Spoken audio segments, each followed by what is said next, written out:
Her millionaire CEO husband divorced her, and she became homeless until she met a stranger who changed everything. I'm here about your cybersecurity contract. TechGuard Solutions received your request for a comprehensive digital infrastructure review. I understand you specifically requested me for this project. There must be some mistake. I requested the top cybersecurity expert at TechGuard, someone named Martinez. Isabel Martinez. That's me. This is impossible. You were worthless, dead weight? I believe those were your exact words. Clearly, your assessment was somewhat inaccurate. Can you imagine the shock of discovering that the person you threw away like garbage had become the one person who could save everything you've built? Can you picture the moment when a powerful CEO realizes that his homeless ex-wife is now sitting across from him, holding his entire empire in her hands? What would you do if the person you called worthless became indispensable to your survival? If this story of ultimate justice and incredible transformation speaks to your soul, hit that like button right now, because what you're about to hear will change how you think about resilience, revenge, and the power of rebuilding your life from absolutely nothing. This is the story of Isabel Martinez, a brilliant woman who lost everything when her billionaire husband decided she wasn't worth keeping.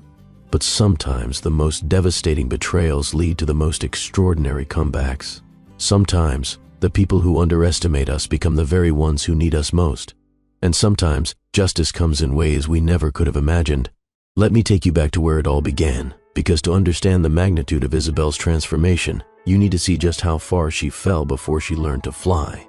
5 years earlier, the Pacific Heights mansion gleamed like a jewel against the San Francisco skyline. Inside its pristine walls, Isabel Martinez Blackwood stood before her bathroom mirror, adjusting the diamond necklace that Marcus had given her for their second anniversary. At 2008, she was living what most people would consider the perfect life. Married to one of the most successful tech entrepreneurs in Silicon Valley, surrounded by luxury that most people only dreamed of, invited to the kind of exclusive parties where deals worth millions were discussed over champagne and caviar. But perfection, Isabel was beginning to realize, could feel a lot like a prison when the bars were made of gold. Isabel, are you almost ready? Marcus's voice carried up the marble staircase, tinged with the impatience that had become his default tone whenever he spoke to her. The Rothschilds are expecting us at 7, and you know how Victoria gets when people are late. Almost finished, she called back, though her reflection in the mirror told a different story. The woman looking back at her was beautiful, certainly, polished to perfection in a way that Marcus's social circle demanded. But there was something missing from her eyes, something that had been slowly fading over the past 2 years of marriage. She remembered the woman she'd been before Marcus swept her off her feet. Isabel Martinez, senior software engineer at CyberShield Solutions, the woman who could write code that protected major corporations from digital threats. The woman who worked 70-hour weeks not because she had to, but because she loved the challenge of staying ahead of hackers and cybercriminals. The woman who had her own apartment, her own car, her own bank account, and her own dreams.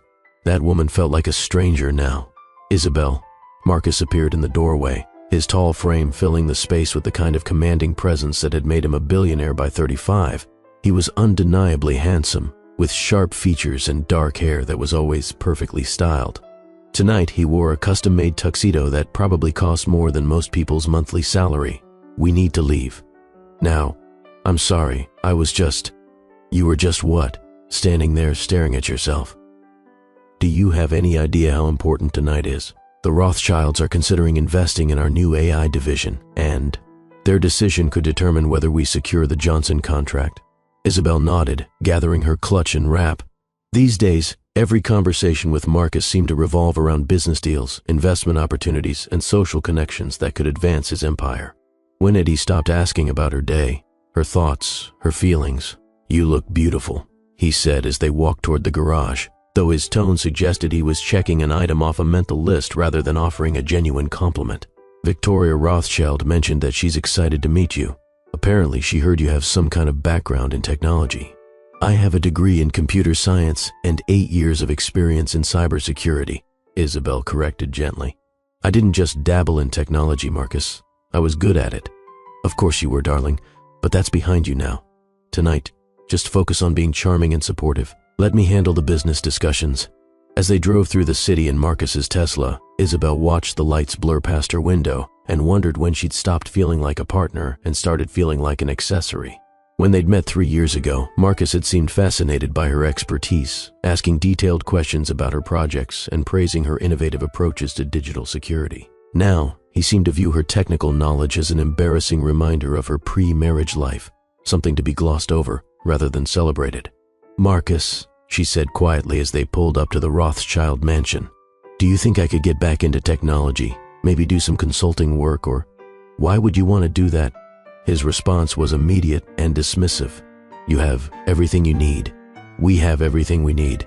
Your job now is to support my career and help me build the kind of social connections that will take Blackwood Technologies to the next level.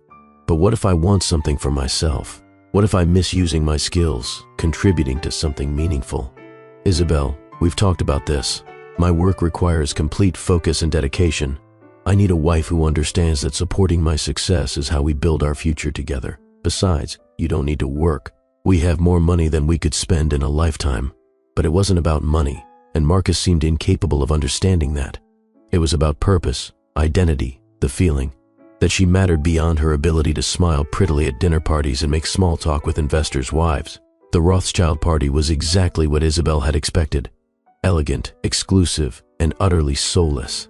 She spent the evening moving through conversations about charity galas, art acquisitions, and vacation homes, while Marcus worked the room with the focused intensity of a predator stalking prey. "You must be Isabel." Victoria Rothschild approached with the kind of smile that wealthy women perfected, warm on the surface but calculating underneath. "Marcus tells me you used to work in computers."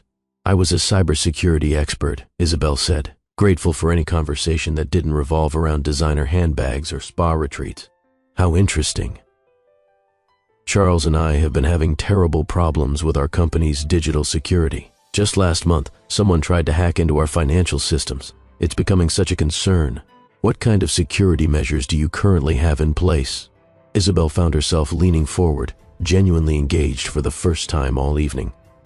"Have you considered implementing multi-factor authentication across all access points?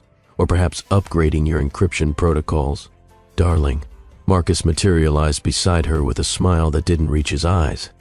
"I'm sure Victoria doesn't want to be bored with technical details. Why don't you tell her about the charity auction you're organizing instead?" "Actually, I found it quite fascinating," Victoria said, though she was already being pulled away by her husband. "Perhaps we could continue this conversation another time." As Victoria disappeared into the crowd, Marcus's grip on Isabel's elbow tightened slightly. "What did I tell you about tonight? This isn't the place for you to play computer expert. These people want to see elegance and sophistication, not technical lectures. She asked me about cybersecurity. I was trying to help. You were trying to show off, and it's not attractive. These women don't want to be made to feel stupid because you know about computers. They want to connect with someone who understands their world. And what about my world? What about what I want to talk about? What interests me?" Marcus's expression hardened. "Your world is my world now, Isabel. The sooner you accept that, the happier we'll both be." The drive home was silent, but Isabel's mind was racing. When had she agreed to give up everything that made her who she was? When had she accepted that her intelligence, her skills, her professional accomplishments were embarrassments to be hidden rather than assets to be celebrated? That night, as Marcus fell asleep beside her, Isabel stared at the ceiling and tried to remember the last time she'd felt truly happy. Not comfortable, not secure, but genuinely fulfilled and excited about her life. She couldn't remember, and that realization terrified her more than any cybersecurity threat she'd ever faced. The next morning, while Marcus was at the office, Isabel found herself in his study, looking at the framed photos on his desk. Their wedding picture, where she looked radiant and hopeful. Photos from various corporate events where she smiled dutifully beside him. But there were no pictures of her. Alone, no reminders of her individual accomplishments, no evidence that she existed as anything other than Marcus's wife. She opened his laptop, telling herself she just wanted to check the news. But her fingers, guided by muscle memory and years of professional habit, began typing commands that would show her the security status of Marcus's network. What she found made her blood run cold. Blackwood Technologies' cybersecurity was a joke. Outdated firewalls, weak password protocols, and vulnerability gaps that a moderately skilled hacker could exploit in minutes. Marcus's company, which handled sensitive data for millions of users, was essentially wide open to attack. Any cybercriminal with basic skills could steal financial records, personal information, or trade secrets without breaking a sweat. Marcus, she said when he came home that evening, her laptop open with a detailed security analysis displayed on the screen. We need to talk about your company's digital security. You have serious vulnerabilities that need immediate attention. How did you access our systems? His voice was dangerously quiet. That's not the point. The point is that anyone could access your systems. You're storing sensitive data behind security measures that were obsolete 5 years ago. If the wrong person discovers these weaknesses, you hacked into my company. I didn't hack anything. I ran basic security diagnostics using publicly available information. Marcus, if I can identify these problems in 20 minutes, imagine what someone with malicious intent could do. Get out of my study. What? Get out of my study, close my laptop, and never access my business systems again. Do you understand me? Isabel stared at her husband, seeing a stranger where she'd once seen the man she loved. I'm trying to help you. I'm trying to protect your company from potentially devastating attacks. I don't need protection from my wife. I need support, loyalty, and respect for boundaries. What I don't need is someone second-guessing my business decisions and playing amateur detective with my corporate data. Amateur detective. Marcus, cybersecurity was my career. I protected companies from exactly these kinds of threats. I know what I'm talking about. You had a job, Isabel. Past tense. Your career now is being my wife, and that doesn't include interfering in my business. So my 8 years of experience, my expertise, my knowledge, none of that matters now. Not when it comes to my company. I have an entire IT department to handle security concerns. Your IT department missed vulnerabilities that could destroy your business overnight. Enough. Marcus's voice echoed through the study. This conversation is over. I don't want to hear another word about cybersecurity, business protection, or anything related to my company's operations. Is that clear? Isabel looked at this man she'd married, this person who was so threatened by her competence that he preferred to leave. His company vulnerable rather than accept her help. Crystal clear. That night, lying in their king-sized bed that felt as vast and empty as an ocean, Isabel made a decision that would change everything. She was going to find a way to use her skills again, to feel valuable and purposeful, even if Marcus disapproved. She was going to remember who she was before she became Mrs. Marcus Blackwood. What she didn't know was that her husband had been watching her more carefully than she realized, and what she couldn't have predicted was how viciously he would react when he discovered her plans. The opportunity came 2 weeks later when Dr. Sophia Reyes called the house. Sophia ran a free clinic in downtown Seattle that provided medical care to homeless individuals and undocumented immigrants.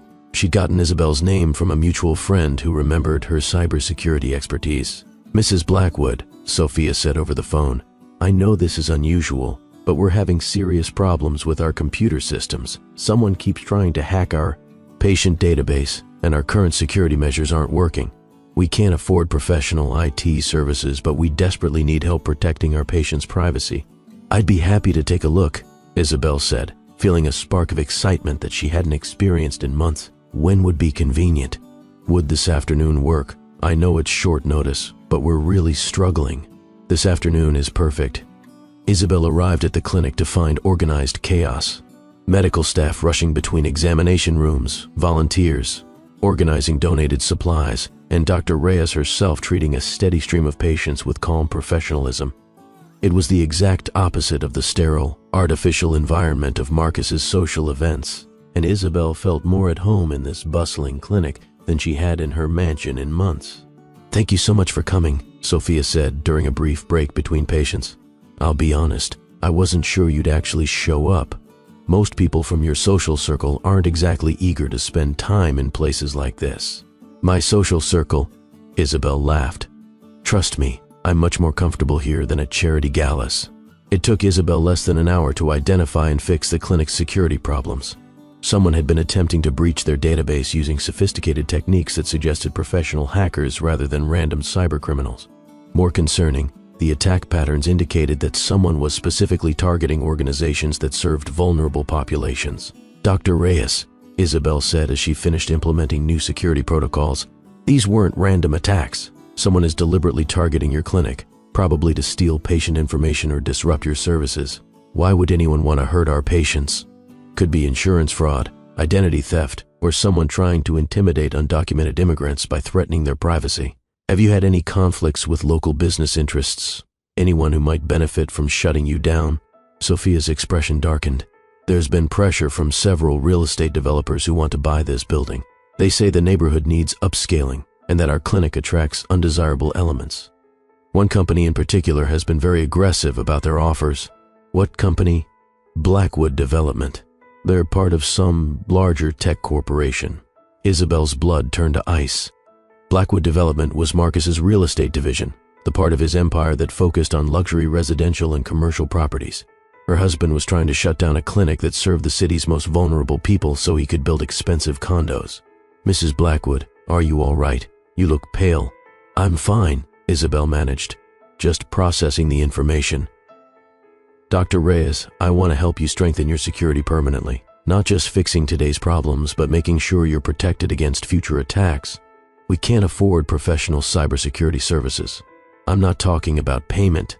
I'm talking about doing this because it's the right thing to do. That evening, Marcus came home to find Isabel working on her laptop in the living room, surrounded by technical manuals and security analysis reports. What's all this? He asked, settling into his leather chair with a glass of scotch. I spent the afternoon at a free clinic downtown. They were having cybersecurity problems, and I helped them upgrade their protection systems. Marcus's expression changed immediately. You did what? I volunteered my time to help a nonprofit organization protect their patient data. It was actually quite fulfilling. Isabel, we've discussed this. You don't work anymore. I wasn't working. I was volunteering. Same thing. You're representing the Blackwood name now, and I won't have my wife spending time in some downtown clinic playing computer technician. Playing computer technician? Isabel's voice rose despite her efforts to stay calm. Marcus, I solved security problems that their current systems couldn't handle. I protected sensitive medical records for some of the most vulnerable people in the city, and I'm sure they're very grateful. But your charity work should focus on organizations that align with our social position. The Children's Hospital Gala, the Museum of Modern Art fundraiser, causes that our peers support and understand. What if I care more about protecting people than impressing our peers? Then you need to readjust your priorities. Marcus's voice was getting harder, more authoritative. Isabel, I've worked too hard building this company and our reputation to have it undermined by my wife's misguided attempts at social activism. Misguided social activism. I'm talking about using my professional skills to help people who need it. You're talking about embarrassing me. Do you think Victoria Rothschild wants to hear that my wife spends her time in homeless shelters? Do you think potential investors want to associate with someone whose idea of charity work involves downtown clinics? I don't care what Victoria Rothschild thinks. Well, you should, because people like Victoria Rothschild are the ones who determine whether our business deals succeed or fail. Their approval matters, their opinion of us matters, and their social acceptance matters. Isabel stared at her husband, seeing clearly for the first time how completely their priorities had diverged. What about my opinion, Marcus? What about what matters to me? What matters to you should be what matters to us as a couple, building our future together, supporting my career, creating the kind of life that befits our position. And what if that's not enough for me? What if I want to use my skills, contribute to something meaningful, make a difference in the world? Then you married the wrong man. The words hung in the air between them like a physical blow. Isabel felt something inside her chest crack, a sound like ice breaking under pressure. Is that really how you feel? I feel like I married a woman who understood what kind of life we were building together. I feel like I married someone who wanted the same things I wanted. Lately, I feel like I'm married to a stranger who's decided that my success, our lifestyle, and our social position aren't good enough for her. That's not fair, and you know it. What I know is that I need a wife who supports my ambitions, not someone who is constantly trying to prove that she's too good for the life I've given her, the life you've given me. Isabel's voice was barely above a whisper. Marcus, what about the life I want to give myself? You have everything any woman could want, a beautiful home, financial security, social status, the freedom to pursue any hobby or interest that strikes your fancy. Most women would be grateful. I'm not most women, and what I want isn't a hobby or an interest. I want to matter. I want to use my mind, my skills, my education for something more than decorating your arm at dinner parties. If that's not enough for you, then maybe we need to have a serious conversation about whether this marriage is working. The threat was subtle but unmistakable. Isabel felt her heart rate spike as she realized that Marcus was essentially giving her an ultimatum: conform to his expectations or face the possibility of losing everything. Are you threatening to divorce me if I don't stop using my professional skills to help people? I'm saying that marriage requires compromise, and so far, all the compromising has been on my side. I've given you everything, Isabel. I've shared my success, my wealth, my social position. In return, I need you to respect my wishes about how we present ourselves to the world. You've given me everything except the right to be myself. You can be yourself within the context of our marriage and our social obligations, but you can't be a completely different person than the woman I married. I'm not a different person, Marcus. I'm the same person I always was. You're the one who decided that person wasn't good enough anymore. That night, Isabel lay awake long after Marcus had fallen asleep, staring at the ceiling and trying to figure out how her life had gotten so far off course. She thought about the woman she'd been 3 years ago, confident and competent, proud of her work, and excited about her future. She thought about the satisfaction she'd felt that afternoon, solving problems and protecting vulnerable people with skills that Marcus now viewed as embarrassments. She also thought about the prenup she'd signed before their wedding, the document that Marcus's lawyers had assured her was just a formality, the prenup that would leave her with almost nothing if their marriage ended, the prenup that now felt like a trap designed to keep her dependent and compliant. But perhaps most importantly, she thought about Dr. Sophia Reyes and the patients at the clinic, people whose privacy and safety now depended on security measures she'd implemented, people who needed protection from the very company her husband owned. The next morning, while Marcus was at the office, Isabel made a decision that would change everything. She called Sophia. Dr. Reyes, it's Isabel Blackwood. I wanted to ask you about the real estate pressure you mentioned yesterday.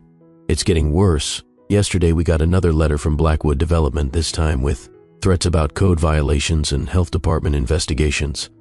They're not just trying to buy us out anymore. They're trying to force us out.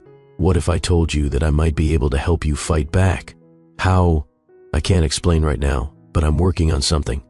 In the meantime, I want to keep strengthening your cybersecurity. These attacks on your database aren't random, and they're going to escalate. Mrs. Blackwood, I have to ask, do you know something specific about these attacks? Isabel closed her eyes, feeling the weight of her next words. I know more than I should, and I'm going to do everything I can to protect your clinic. What Isabel didn't know was that Marcus had already discovered her volunteer work at the clinic. What she couldn't have predicted was how quickly her marriage was about to implode, or how brutal Marcus could be when he felt his control slipping away. The confrontation came that evening, and it changed everything. We need to talk. Marcus's voice was ice cold as he walked into their living room, where Isabel sat reading a cybersecurity journal she'd picked up that afternoon. About what? About your little charity project downtown. About the fact that you've been interfering with my business operations. About the fact that you've been lying to me. Isabel felt her stomach drop, but she kept her voice steady. I haven't lied to you about anything, really. So when I asked you to stop playing computer technician, and you agreed to focus on appropriate charity work, you weren't planning to continue helping that clinic. I never agreed to stop helping people who need it. You agreed to stop undermining my business interests. That clinic sits on property that Blackwood Development needs for a major residential project. A project worth $50 million in potential profit. A project that your little security upgrades are now protecting. So you admit that your company has been attacking their computer systems. I admit that we've been conducting standard due diligence on a property acquisition, including assessment of the current occupants' technological vulnerabilities. You've been trying to steal patient data from a free clinic that serves homeless people and undocumented immigrants. Do you understand how morally reprehensible that is? I understand that business is business, and personal feelings don't determine corporate strategy. What I don't understand is how my wife became an obstacle to my company's growth. Your wife became someone who couldn't stand by and watch you hurt vulnerable people for profit. Marcus stared at her for a long moment, and when he spoke again, his voice was deadly quiet. Then maybe my wife needs to decide whether she's on my side or against me. I'm on the side of doing what's right, and I'm on the side of building an empire. The same empire that pays for this house, your clothes, your jewelry, your comfortable lifestyle. The same empire that you seem determined to sabotage. I'm not sabotaging anything. I'm protecting people who can't protect themselves. From me, from us, from the company that makes everything in your life possible. Yes, the word fell between them like a bomb, final and irreversible. Marcus walked to his bar cart and poured himself a scotch with hands that were perfectly steady despite the fury in his eyes. Let me explain something to you, Isabel. Blackwood Technologies and its subsidiaries are worth $3 billion. Our downtown development project represents a significant expansion of our real estate portfolio. Your little clinic sits on the key parcel we need to complete the largest residential development in the city's history. And you think that justifies attacking their computer systems and intimidating their staff? I think that justifies using any legal means necessary to acquire strategically important property. Legal means. Marcus, hacking into medical databases is a federal crime. Conducting security assessments is standard business practice. Stop lying to me. Isabel stood up, facing him directly. Stop lying to yourself. You're trying to steal sensitive information from people who have no way to fight back, all so you can force them out of a building you want. I'm trying to build something bigger than myself, something that will last, that will matter, that will provide for our future and our children's futures. What children, Marcus? We've been married for 3 years, and you've never once mentioned wanting children. You've never once suggested that our relationship was about anything other than advancing your social position and business interests. Children are a natural progression of successful marriages. Children are a natural progression of loving relationships. What we have is a business arrangement. Marcus's expression went completely cold. If that's how you see our marriage, then maybe we should treat it like a business arrangement, which means you need to decide whether you're an asset or a liability. And if I'm a liability, then we dissolve the partnership. Isabel felt the last piece of her heart break. Is that a threat? It's a statement of fact. I won't stay married to someone who actively works against my interests. I won't share my life with someone who sees my success as something to be ashamed of rather than celebrated. I don't see your success as shameful, Marcus. I see your methods as shameful. I see what you're willing to do to achieve that success as shameful. Then we have nothing left to discuss. He walked toward the door, then paused and turned back to face her. Isabel, you have until tomorrow evening to decide. Either you stop interfering with my business, apologize to Dr. Reyes for filling her head with paranoid nonsense about cybersecurity attacks, and recommit to being the wife I need you to be. Or you can pack your things and find somewhere else to live. You're giving me an ultimatum. I'm giving you a choice that should be easy for someone who actually loves her husband and wants their marriage to succeed. And if I choose to keep helping the clinic, if I choose to keep using my skills to protect people who need protection, then you choose to end our marriage, and you choose to do it with nothing but the clothes on your back because the prenup you signed makes it very clear what happens to wives who don't fulfill their obligations. After Marcus left for the office the next morning, Isabel sat in their empty mansion and tried to figure out how her life had come to this moment. She could submit to Marcus's ultimatum, give up the clinic and any hope of using her professional skills again. She could remain Mrs. Marcus Blackwood, financially secure but spiritually empty, watching her husband destroy vulnerable people for profit. Or she could choose herself, her values, her integrity, knowing that choice would cost her everything she'd built over the past 3 years. The decision, when it came, surprised her with its clarity. That afternoon, Isabel called Dr. Reyes. Sophia, I need to tell you something, and I need you to listen carefully. Marcus Blackwood is my husband. The silence on the other end of the phone lasted so long that Isabel thought the call had been dropped. Your husband, Sophia said finally. Yes. And everything I told you about the attacks on your system is true. Blackwood Development wants your building, and they're willing to use illegal methods to force you out. Why are you telling me this? Because it's the right thing to do, and because I've decided that doing the right thing is more important than protecting myself. Isabel, if you expose your own husband's illegal activities, then I lose everything. My home, my financial security, probably any chance of a normal life in this city. I know. Are you sure about this? I've never been more sure of anything in my life. That evening, when Marcus came home expecting Isabel's surrender, he found her sitting in the living room with 2 suitcases beside her chair. I see you've made your choice, he said. Yes, I have. And I choose integrity over comfort. I choose protecting vulnerable people over protecting my own lifestyle. I choose being someone I can respect over being someone you can control. Marcus stared at her for a long moment. You're throwing away everything we built together. No, Marcus.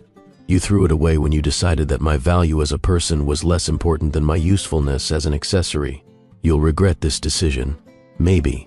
But I'll never regret standing up for what's right. You'll have nothing, Isabel. No money, no home, no social connections. No one in our circle will associate with someone who betrayed her own husband's business interests. Then I'll build a new circle, I'll find people who value integrity over social status. You're making the biggest mistake of your life. No, Marcus, marrying you was the biggest mistake of my life. This is me finally correcting it. The next morning, Isabel Martinez walked out of the Pacific Heights mansion carrying 2 suitcases and her laptop. She had $300 in cash, the clothes she'd packed, and no idea where she was going to sleep that night. What she didn't have was regret. What she didn't know was that her real journey was just beginning, and that sometimes the most devastating losses become the foundation for the most extraordinary victories. But that part of her story was still to come. 3 months later, the Seattle rain hammered against the cardboard that separated Isabel Martinez from the street. Each drop felt like a reminder of how far she had fallen. The doorway of a closed electronics store provided minimal shelter, but it was better than nothing. Her designer clothes had been replaced by layered thrift store finds. Her manicured nails were broken and dirty. Her once perfect hair hung limp and unwashed. But her laptop, wrapped carefully in plastic bags, remained her most precious possession. The first month after leaving Marcus had been a blur of cheap motels and dwindling savings. The second month brought the harsh reality that $300 didn't last long in one of the most expensive cities in America. The third month brought acceptance that she was truly homeless, truly alone, and truly starting over from absolutely nothing. "You okay down there?" Isabel looked up through the rain to see a woman about her age holding an umbrella. The stranger wore scrubs under a worn leather jacket, and her dark eyes held genuine concern rather than the pity Isabel had grown to hate. "I'm fine," Isabel lied, her voice hoarse from the cold and exhaustion. "No, you're not."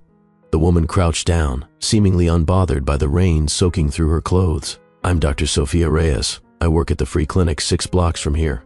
When's the last time you had a real meal?" Isabel wanted to maintain her dignity, to insist she didn't need charity from strangers. But her stomach chose that moment to growl loudly, betraying her hunger. "I don't remember." "Come on." Sophia extended her hand without hesitation. "There's a 24-hour diner where they know me. Let me buy you dinner." Something in Sophia's tone, matter-of-fact kindness without condescension, broke through Isabel's defenses. She took the offered hand. An hour later, sitting in a warm booth with a plate of food that felt like a miracle, Isabel found herself telling her story to this stranger who listened without judgment. "Marcus Blackwood," Sophia repeated when Isabel mentioned her ex-husband's name. "The CEO of Blackwood Technologies. You know him. Know of him. His company's been trying to buy the building where my clinic operates. They want to tear it down and put up luxury condos." Sophia's expression hardened with recognition. "We serve the most vulnerable people in the city, but apparently that's not profitable enough for his vision of urban development." Isabel felt shame wash over her like a physical blow. "I'm sorry. I didn't know he was targeting your clinic specifically when we were married. You couldn't have known. Men like your ex-husband are experts at keeping their wives sheltered from the damage they cause." Sophia studied Isabel's face carefully. "What did you do before you got married?"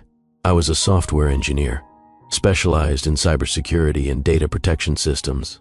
The words felt rusty, like a language she'd almost forgotten how to speak. Sophia's eyebrows shot up with surprise and excitement. "Seriously, that's exactly what we need. Our clinic's computer systems are ancient, constantly getting hacked, and we can't afford proper IT support. Most of our patient records have been compromised at least twice this year. I haven't worked in that field for 6 years. Technology moves fast, but the fundamentals don't change, right? And you could learn the new developments." Sophia leaned forward with growing enthusiasm. "Look, I can't pay you much, barely minimum wage, but I can offer you a place to stay. There's a studio apartment above the clinic that we use for visiting medical students. It's small, but it's warm and safe." Isabel stared at this woman who was offering her a lifeline without asking for anything in return, except her skills. "Why would you help me? You don't know anything about me beyond what I've told you in the last hour. I know enough. I know you're educated, experienced, and down on your luck through no fault of your own. I know you married a man who threw you away when you stopped being useful to his image." Sophia's voice softened with understanding. "And I know that everyone deserves a chance to rebuild their life because I've been where you are. You've been homeless. Not homeless, but broken. 5 years ago, my ex-fiancé decided that dating a doctor who worked with poor people wasn't good for his investment banking career. He gave me an ultimatum: choose him or choose my calling. I chose my calling, and he made sure everyone in our social circle knew exactly why our engagement ended. I'm sorry. Don't be. It was the best thing that ever happened to me, though I didn't realize it at the time. Sometimes losing everything forces you to discover who you really are beneath all the expectations and compromises. That night, as Isabel lay on a real mattress for the first time in weeks, she stared at the ceiling of the small apartment above the clinic and made herself a promise. She would not just rebuild her life. She would build something better than what she had lost. And someday, somehow, Marcus Blackwood would understand the magnitude of what he had thrown away. The next morning, Isabel began her transformation. The clinic's computer system was worse than Sophia had described.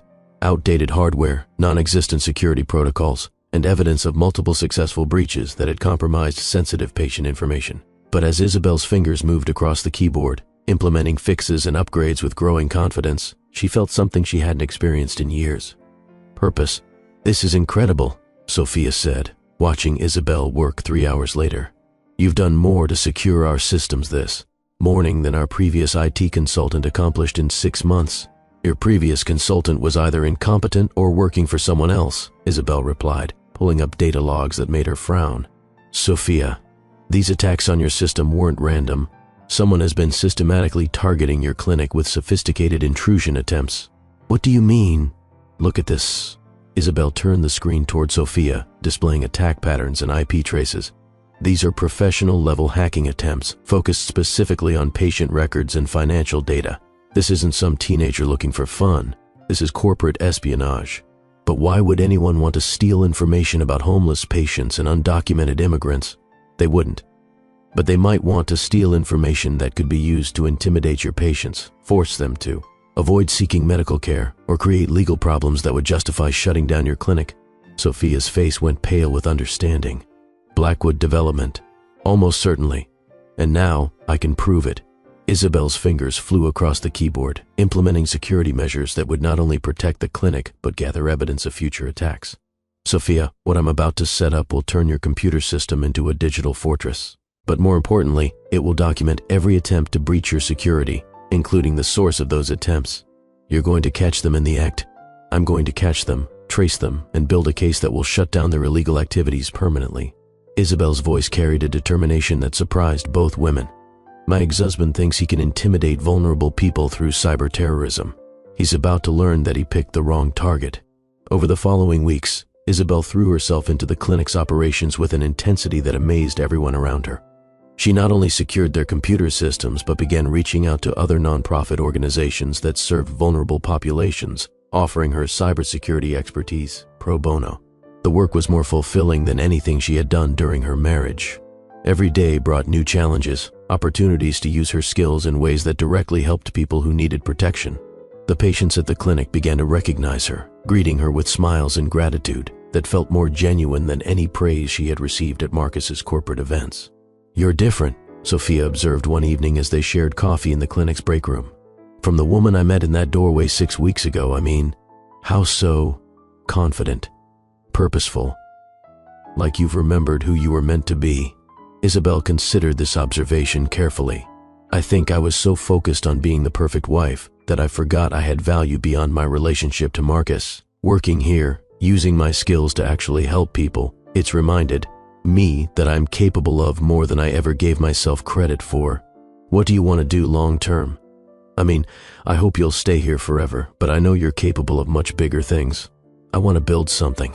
A consulting firm that specializes in protecting nonprofits and advocacy organizations from digital threats.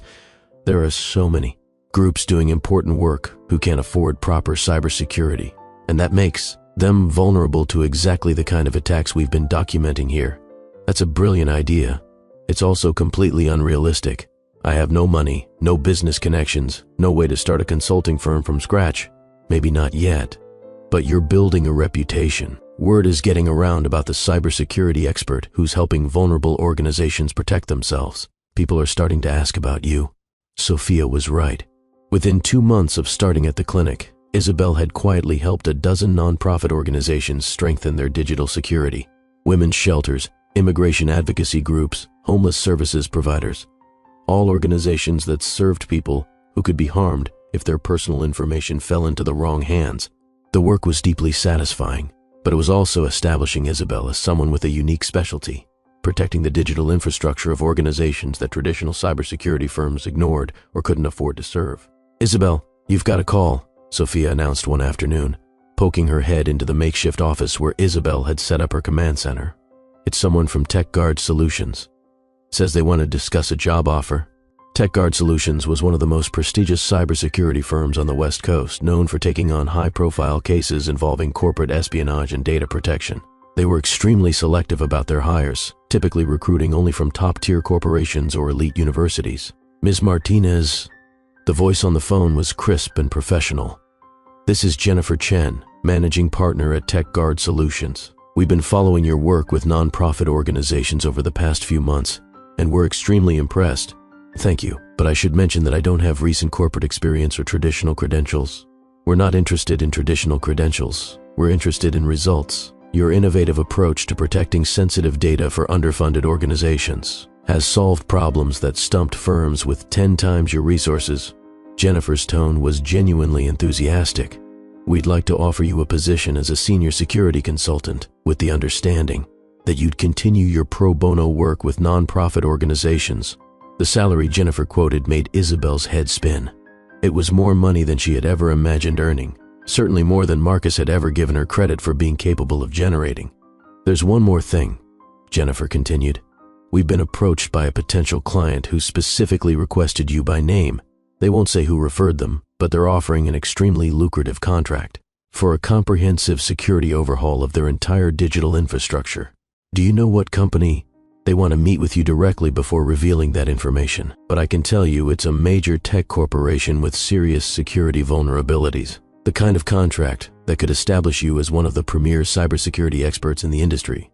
Isabel accepted the position immediately, and within a week she was working out of TechGuard's downtown Seattle office, leading a team of specialists and building a reputation as one of the most innovative minds in cybersecurity. Her work protecting nonprofits had evolved into a groundbreaking approach to digital security that prioritized ethical considerations alongside technical expertise. Major corporations were beginning to recognize that the same vulnerabilities that threatened advocacy organizations could threaten their own operations. She had also moved into a beautiful apartment overlooking Elliott Bay, not because she needed luxury, but because she had earned it through her own skills and effort. Every morning, she looked out at the water and remembered the woman who had slept in doorways just months earlier. That woman's pain had forged this woman's strength. "The mysterious client wants to meet tomorrow," Jennifer informed Isabel as she reviewed preliminary security assessments. "It's a comprehensive digital infrastructure overhaul for a major tech company. Could be a career-defining project. Do we have any more information about the company or their specific security needs?" "Just that they handle sensitive data for millions of users, and their current security measures are apparently inadequate. The CEO specifically asked for you, though he wouldn't explain how he knew about your work." "Interesting. Where's the meeting?" "Their headquarters downtown." "Blackwood Technologies."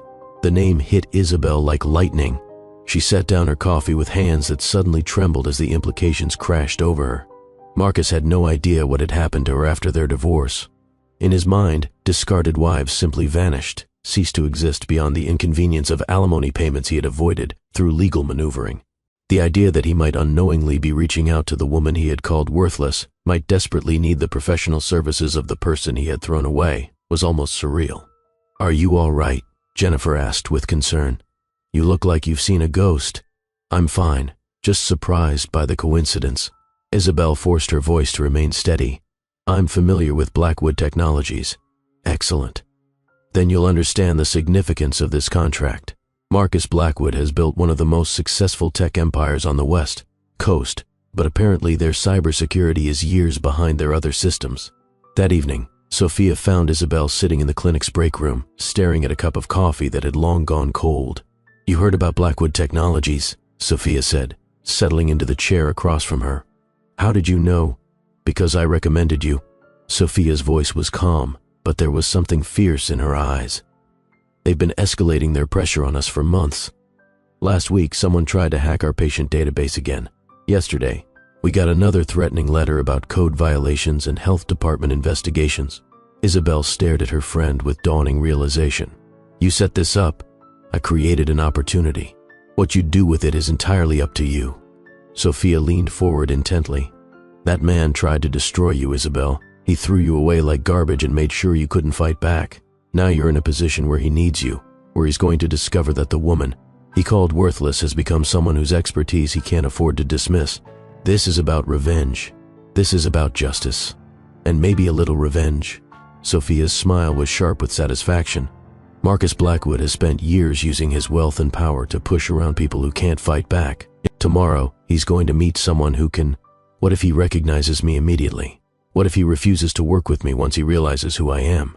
Then he proves he's still the same arrogant fool who threw away the most valuable thing he ever had.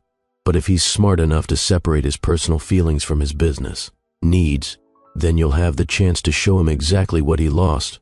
Comment below and tell me what you would do if you had the chance to confront the person who destroyed your life while holding their future in your hands. Because tomorrow, Isabel is about to have the most satisfying meeting of her career. The next morning, Isabel stood outside the Blackwood Technologies building, a gleaming monument to corporate success that she had once called home during Marcus's investor parties. She wore her best suit like armor and carried herself with the confidence she had earned through months of proving her worth in the most challenging circumstances possible. The irony was perfect. Marcus needed her expertise to protect his company from exactly the kind of digital threats he had used to harass Sophia's clinic. The man who had dismissed her as worthless was about to discover that she had become indispensable. Miss Martinez, a young assistant, greeted her in the lobby with professional courtesy. Mr. Blackwood is waiting for you in the executive conference room. As they rode the elevator to the top floor, Isabel reflected on how different this visit felt from her previous times in this building.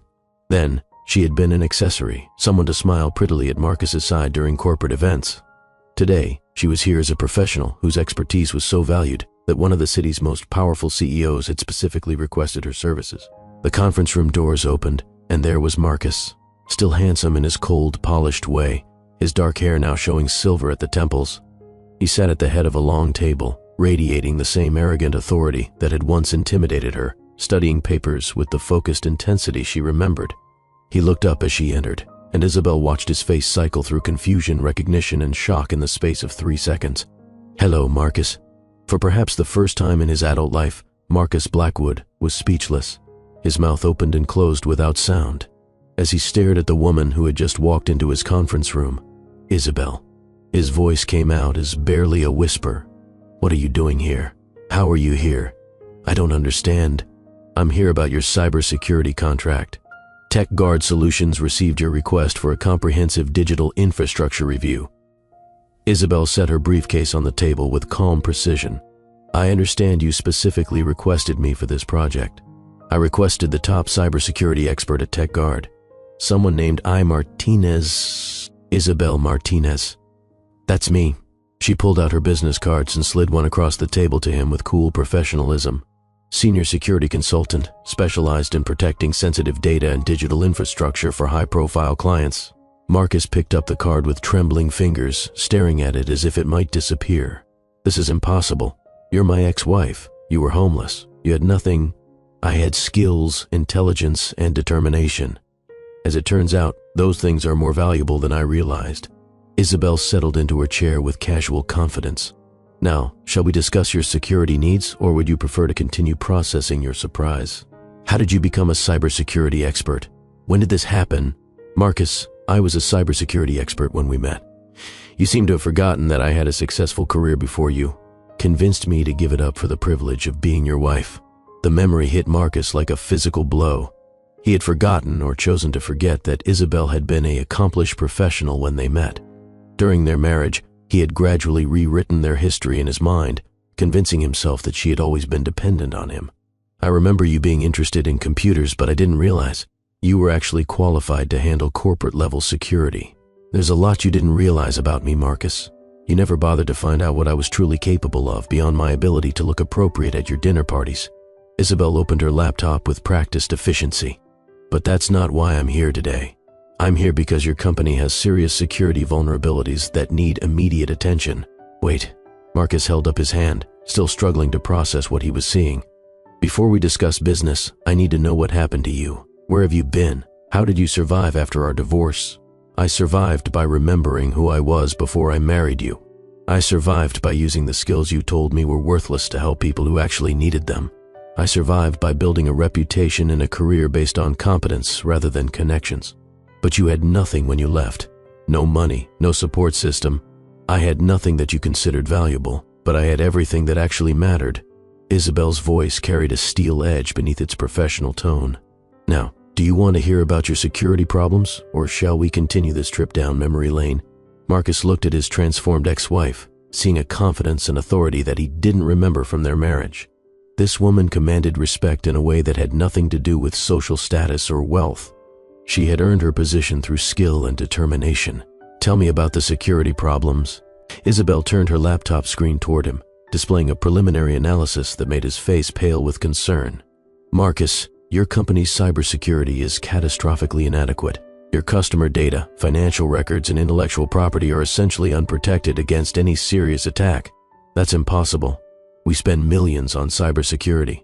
You spend millions on outdated security theater implemented by people who don't understand modern threats. She clicked through screens, showing attempted breaches and vulnerability assessments. In the past month alone, there have been 47 serious attempts to access your systems. Your current measures detected 12 of them. 47 attacks. And those are just the ones I can identify from external analysis. A comprehensive internal assessment would probably reveal hundreds of successful minor breaches that you're completely unaware of. Marcus felt his stomach drop as he realized the implications. Blackwood Technologies held sensitive data for millions of users. A major breach could destroy his company overnight and land him in federal prison. What would you recommend? Complete overhaul, new security protocols, updated software, staff retraining, and ongoing monitoring by people who actually understand current threat landscapes. Isabel pulled up a comprehensive proposal that was clearly the result of thorough professional analysis. My team can have you fully secured within 8 weeks, followed by ongoing protection and regular updates. And the cost?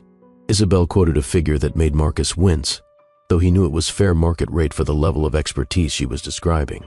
What made it painful wasn't the cost itself, but the realization that his ex-wife, the woman he had called worthless, was now in a position to charge him a fortune for skills he desperately needed.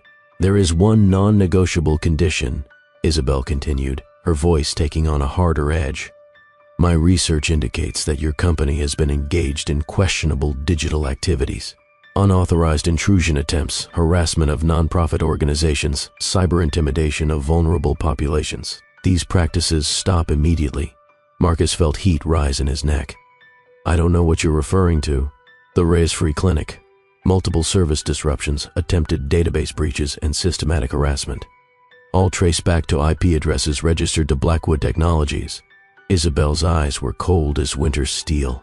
Dr. Sophia Reyes has been documenting every incident, and I've been helping her build an ironclad case against your company. Dr. Reyes, Marcus's voice cracked slightly as more pieces fell into place. My friend and colleague, the woman who saved my life when your divorce decree left me homeless and desperate. Isabel leaned forward, her professional demeanor giving way to something much more dangerous. The woman whose clinic you've been trying to destroy so you can build luxury condos that this city doesn't need. You've been working with them. Against me, I've been protecting vulnerable people from illegal cyber attacks launched by your company.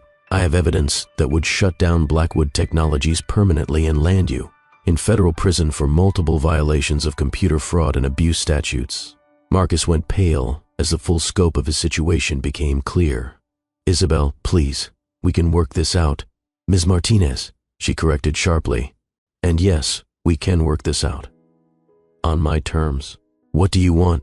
I want you to immediately cease all digital harassment of the clinic and any other nonprofit organizations. I want you to abandon your acquisition plans for Dr. Reyes's building. And I want a formal written apology for the illegal activities your company has engaged in. And in exchange, I provide your company with the security services you desperately need, and I keep the evidence of your criminal activities sealed unless you give me reason to use it. Marcus stared at this woman who had once begged him not to leave her with nothing. That woman was gone, replaced by someone who held his entire business empire in her hands and knew exactly how to use that power. You could destroy everything I've built. Yes, I could. The question is whether you're going to give me a reason to. What happened to you, Isabel? How did you become so powerful, competent, capable of fighting back? Her smile was sharp but not entirely without sadness. You happened to me, Marcus. You threw me away and told me I was worthless. But instead of destroying me, It freed me to discover who I actually was when I wasn't trying to be your perfect wife. I never meant for you to end up homeless. You didn't think about me at all once I stopped being useful to your image." Isabel closed her laptop with decisive finality. "But that's not important anymore. What's important is whether you accept my terms or prefer to explain to federal investigators why your company has been engaged in systematic cyber terrorism." Marcus looked at the contract she had prepared, seeing his signature line at the bottom. Signing would mean admitting he needed her, paying her an enormous sum, and essentially placing his company under the protection of the woman he had discarded. "If I sign this, what happens between us personally? Nothing. We have no personal relationship, Marcus. I'm a cybersecurity consultant, and you're a client with serious security needs. Nothing more, but we were married. We shared 3 years of our lives." Isabel was quiet for a long moment, studying the man who had once been the center of her world. "We shared 3 years during which you gradually convinced me that I had no value beyond my usefulness to your social image. During which you systematically stripped away my confidence, my career, my sense of self-worth. That's not a marriage, Marcus. That's emotional abuse with expensive jewelry. I know I hurt you. I know I was wrong. Yes, you were wrong. But I'm not interested in apologies or explanations. I'm interested in results." She slid the contract across the table with businesslike efficiency. "Sign or don't sign, but decide quickly. I have other clients who actually value my expertise." Marcus picked up his pen with shaking hands, feeling the weight of every choice that had led to this moment. The woman he had thrown away for being worthless was now the only thing standing between him and complete destruction. He signed his name. "Excellent." Isabel collected the contract with brisk professionalism. "My team will begin the security assessment tomorrow. You'll receive daily reports on our progress.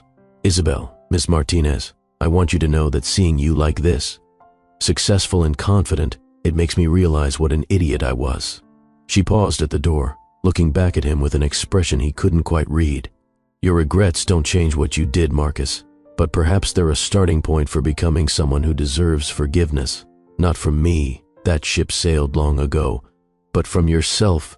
6 months later, the Blackwood Technologies project had been completed flawlessly. Marcus's company was now one of the most secure tech firms on the West Coast, and Isabel had become one of the most sought-after cybersecurity experts in the industry. More importantly, the evidence of Marcus's harassment had convinced him to honor every aspect of their agreement. The clinic was safe. Dr. Reyes had received both a formal apology and a substantial donation, and Blackwood Technologies had announced a new initiative to provide free cybersecurity services to nonprofit organizations. Isabel stood on the balcony of her new corner office at TechGuard Solutions, looking out over Elliott Bay and reflecting on her journey from homeless ex-wife to respected professional. The company had offered her a full partnership after the success of the Blackwood contract, recognizing that her ethical approach to cybersecurity was attracting high-profile clients who wanted expertise they could trust. Knock, knock. Sophia appeared in the doorway, carrying 2 cups of coffee. "I brought caffeine and excellent news. Please tell me it's about the expansion. Better." The Department of Justice just announced a major grant program for cybersecurity, protection for nonprofit organizations serving vulnerable populations, and they specifically cited your work as the model they want to replicate nationwide. Isabel accepted the coffee with genuine joy. "That's incredible. How much funding?"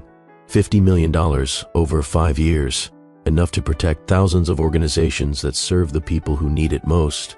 And Marcus's cooperation with the investigation helped demonstrate that even major corporations can change their practices when held accountable. "Speaking of Marcus, I have one more piece of news that might interest you." Sophia's tone became more serious. "His engagement to Senator Williams's daughter has been called off." "Why?"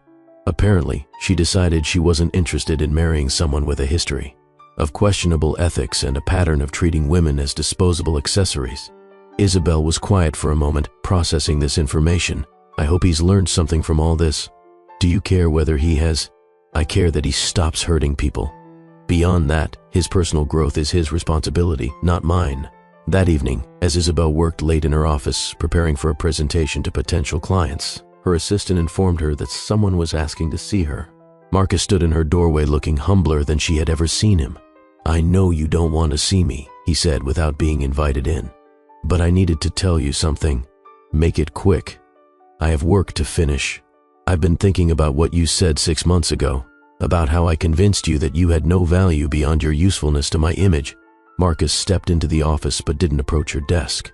You were right. I was so focused on having the perfect wife for my social position that I never bothered to discover the incredible woman I had actually married. Your point being, my point is that I understand now what I lost. Not just a wife, but a partner who could have made me better than I was. Someone whose intelligence and strength could have helped me build something meaningful instead of just profitable. Isabel looked at him steadily. What do you want, Marcus? I want to know if there's any chance you could forgive me enough to let me try to earn a place in your life. Not as your husband, I know that's impossible, but maybe as someone you could trust to support the work you're doing. You mean you want to be useful to me now that you've discovered I'm successful? I mean, I want to spend whatever time I have left trying to become the kind of person who would have deserved you in the first place. Marcus's voice was steady but vulnerable. I know I can't undo the damage I caused, but I can try to use my resources to support the work you're doing, to protect the people and organizations you care about. Isabel studied his face, looking for signs of manipulation or self-interest. What she saw instead was genuine remorse and something that might have been the beginning of wisdom. I'm not interested in romantic reconciliation, Marcus. That door closed permanently when you chose social status over love. I understand completely. But if you're serious about supporting vulnerable organizations, if you genuinely want to use your privilege to build up communities instead of tearing them down for profit, then perhaps we can discuss a professional partnership. What would that look like? It would look like Blackwood Technologies becoming a major supporter of digital security for nonprofits. It would look like you using your wealth and influence to protect people from the kind of cyber intimidation you use to practice. Marcus nodded slowly. I'd like that. I'd like to be part of something that actually matters. Then prove it. Not with grand gestures or dramatic declarations, but with consistent action over time. Show me that you've learned the difference between love and ownership, between partnership and control. And if I do, if I spend years proving I've changed. Isabel's expression softened slightly, showing a glimpse of the woman who had once loved this man despite his flaws. Then maybe someday we can be colleagues who respect each other's work and support each other's goals. But that's all I can offer, and it's conditional on you becoming someone worthy of professional respect. It's more than I deserve. Yes, it is. Don't waste it. As Marcus left her office, Isabel reflected on how completely her life had changed since that night she had slept in doorways, believing her world was over. She had learned that losing everything could actually be the beginning of finding yourself. She had discovered that the respect of people like Sophia and her clients meant more than all the social approval money could buy. Most importantly, she had proven to herself that her worth had never depended on anyone else's recognition. She was brilliant, capable, and strong enough to build a life that no one could take away from her. Whether Marcus could truly change remained to be seen, but regardless of what happened with him, Isabel knew one thing for certain. She would never again allow anyone else to define her value or limit her potential. 2 years later, the annual TechGuard Solutions Charity Gala was held in the ballroom of Seattle's most prestigious hotel. Isabel stood at the podium looking out at an audience of tech industry leaders, philanthropists, and representatives from the nonprofit organizations they supported. 3 years ago, I was homeless, she began, her voice clear and confident. I had lost everything I thought defined me. My marriage, my home, my financial security. I believed I was worthless because someone I trusted had convinced me that my only value lay in what I could provide for his social image. The audience was completely silent, captivated by her honesty. Tonight I'm proud to announce that the Digital Protection Initiative has raised over $15 million to provide cybersecurity services to vulnerable organizations worldwide. We've protected women's shelters from digital stalkers, secured medical records for free clinics, and defended advocacy groups from attempts to silence their voices through cyber harassment. Thunderous applause filled the room, but Isabel's eyes found Sophia sitting at a front table, beaming with pride. None of this would have been possible without the friend who saw my potential when I couldn't see it myself. Dr. Sophia Reyes didn't just save my life, she helped me remember who I was meant to become. As Isabel continued her speech, she noticed Marcus sitting toward the back of the room. Over the past 2 years, he had indeed proven his commitment to change. Blackwood Technologies had become the largest corporate donor to cybersecurity initiatives for nonprofits. He had undergone therapy, joined accountability groups, and consistently used his platform to advocate for the vulnerable organizations Isabel championed. They had slowly, carefully become professional partners who respected each other's expertise and supported each other's work. The greatest gift we can offer someone, Isabel concluded, is the chance to discover their own worth, not because of what they can provide for us, but because of who they are as individuals. Every person has value, every voice deserves protection, and every dream deserves the security to flourish. The standing ovation lasted several minutes. As the crowd began to mingle during the reception, Marcus approached her with careful respect. "Brilliant speech," he said quietly. "You've built something extraordinary." "We've built something extraordinary," Isabel corrected. "Your foundation's support made much of this possible. I'm honored to be part of it." Isabel smiled, seeing in Marcus's face the man he was still becoming, someone who had learned to measure success not by personal gain, but by positive impact on others. As the evening continued, Isabel found herself surrounded by the community she had created. Sophia and her medical colleagues, tech professionals who shared her ethical approach to cybersecurity, advocates for the vulnerable populations they served together. This was her real wealth, relationships built on mutual respect and shared purpose. She had lost a marriage built on illusion and gained a life built on authentic purpose. She had transformed her greatest failure into her most meaningful success. And perhaps most importantly, she had learned that her worth had never depended on anyone else's approval.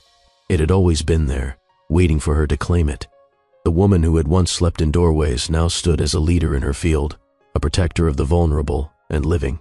Proof that it's never too late to discover who you're meant to be. Like this video if you believe in the power of second chances, and subscribe for more stories about people who turned their greatest setbacks into their most incredible comebacks. Because sometimes the most devastating losses become the foundation for the most extraordinary victories. In the end, Isabel Martinez had achieved something far more valuable than revenge or even financial success. She had built a life of genuine purpose, surrounded herself with people who valued her authentic self, and used her gifts to make the world safer for those who needed protection most. She had found her way home to herself, and no one could ever take that away again.